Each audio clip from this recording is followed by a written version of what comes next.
The NTSB will hold a briefing later today on its investigation into Wednesday's mid-air collision involving an American Airlines plane and an Army Black Hawk helicopter. The search for victims continues in the Potomac River. The NTSB has now recovered the black boxes from both the plane and the helicopter as investigators desperately try to piece together what led up to that crash that wound up taking 67 lives. ABC's Christiane Cordero joins me now with the latest on the investigation. Also with us, Sara Nelson, president of the Association of Flight Attendants. Christiane, I want to begin with you. Salvage teams, as we know, are starting the process of pulling that aircraft debris out of the water. What can you tell us about where the investigation stands? Barges were brought up to the D.C. area, Phil, overnight and are being secured when they arrive, if they haven't yet. And that's when the salvage efforts are expected to begin. It's a big process. It's a big piece of machinery, right? The NTSB said that, they described two different debris fields. And while some of the debris is small and scattered, they also say that they are optimistic that the big fuselage, that the debris from the mangled Black Hawk helicopter is in such a shape where they will be able to piece together some really important context. The black boxes, as you mentioned, has been recovered from both aircraft.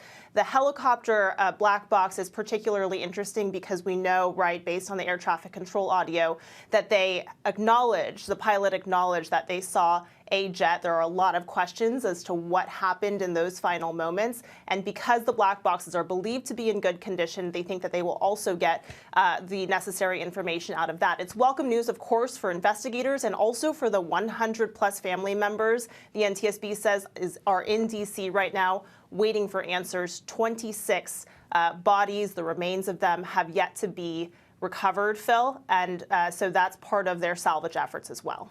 And Christiane, there are also some questions about air traffic control staffing the night of that crash. What can you tell us about that?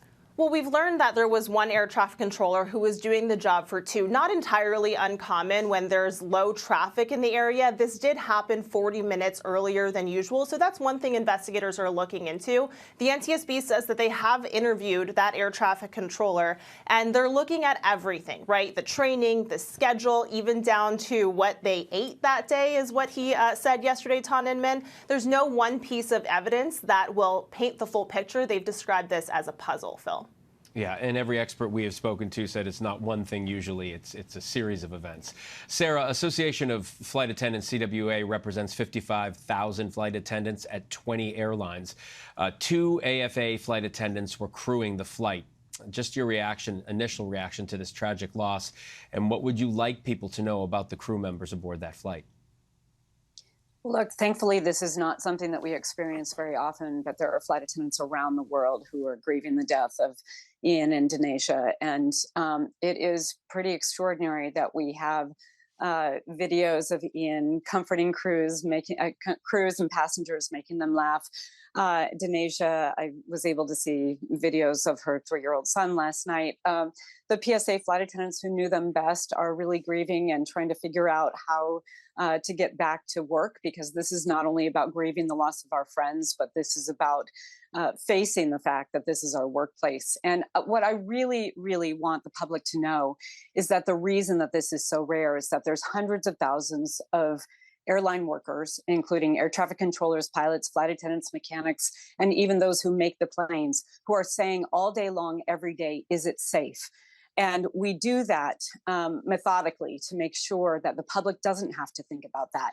And we do that with the information from NTSB investigations as well. So we really need to respect this process, not speculate, get the information, and do what a family member asked me last night, what they all typically ask, and I have experienced this before: please, let's make sure this never happens again. And we all have to pull together and support that NTSB investigation and then take measures to make sure that this never happens again. Yeah, I know the video you're talking about specifically with Ian, and he's holding that baby and making the baby smile and comforting the parents. Just quickly before we go, Sara, these are 2 plane crashes close together, with the one in Philadelphia, the one in D.C. There are going to be people who see this and who are iffy about flying to begin with and say, oh, it's not dangerous. But still, the statistics point out that it is it's a safer way of traveling than driving a car. Speak to that for just one moment, if you would. Yes, this is the safest mode of transportation in the world, but you can never take that for granted. And so over the years, there have been delayed efforts to invest in our air traffic system, to invest in hiring and make sure that we are fully staffed up. I want to thank our air traffic controllers who keep us safe every single day. When it is not safe, they slow down that capacity to be able to handle the traffic.